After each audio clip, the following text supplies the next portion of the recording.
Joining me now is Caroline Polisi, a federal criminal defense attorney and legal analyst. Caroline, thank you for being here. Will the grand jury take into account the fact that this is unprecedented, the fact that it involves a former president as they consider whether or not to vote to indict, or will that ultimately be up to the prosecutor? Well, considering sort of out-of-court issues like that is not technically what the grand jurors are supposed to consider when they're voting to indict. But I think, as human beings, that has to play into their calculation.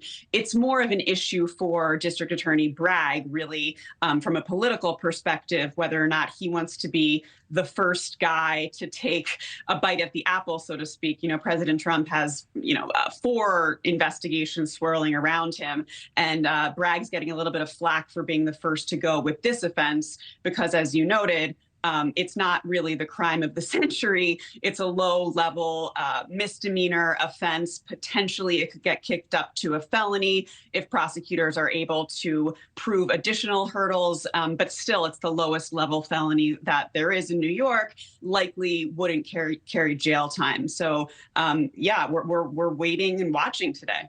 And grand jury proceedings are secretive. Prosecutors keep all of the information and evidence very close to the vest. That is no different in this case. That said, what we have heard publicly from Michael Cohen, former President Trump's former fixer, as he's been described, he was not called to rebut Robert Costello's testimony. What does that tell you about what's happening behind closed doors?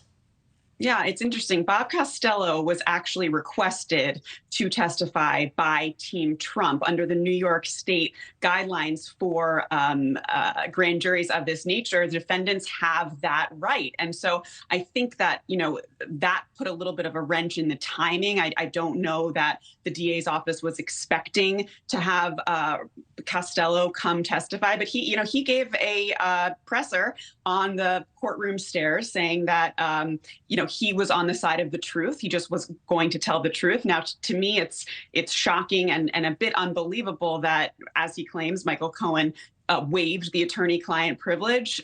Costello claims that way back when, that Cohen told him that it was his whole idea. He made the whole hush money payoff to Stormy Daniels up, and Trump had no idea. So that's rebutting Michael Cohen's testimony, who has sort of turned around, changed his tune. There are some issues with his testimony. But yeah, I think the fact that they're not rebutting Costello shows you that they're pretty confident in their case. I'm also curious, how does attorney-client privilege play into a case like this?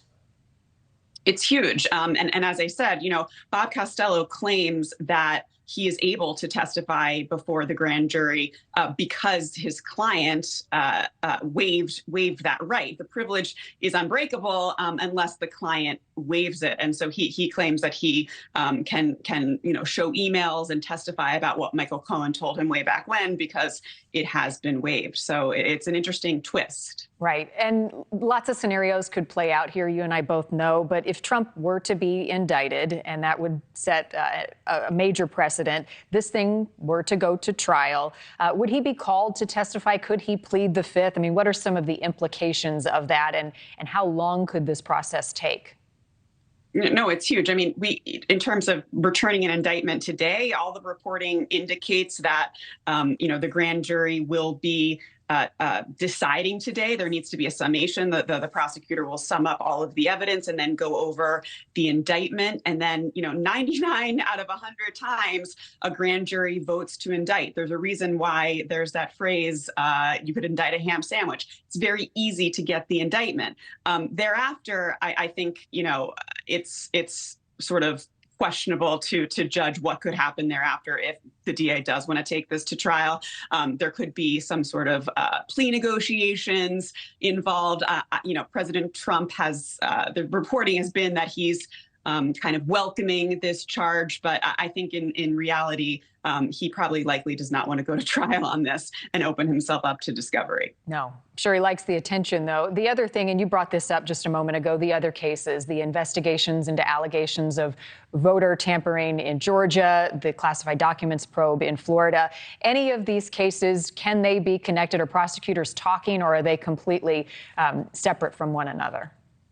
Yeah, it's possible that the feds. This is in Manhattan. It's a state prosecution. It's possible that the SDNY, which prosecuted Michael Cohen previously, having to do with this set of circumstances, has shared some information with the district attorney's office. However, I don't think that Jack Smith's office, is sharing information willy-nilly.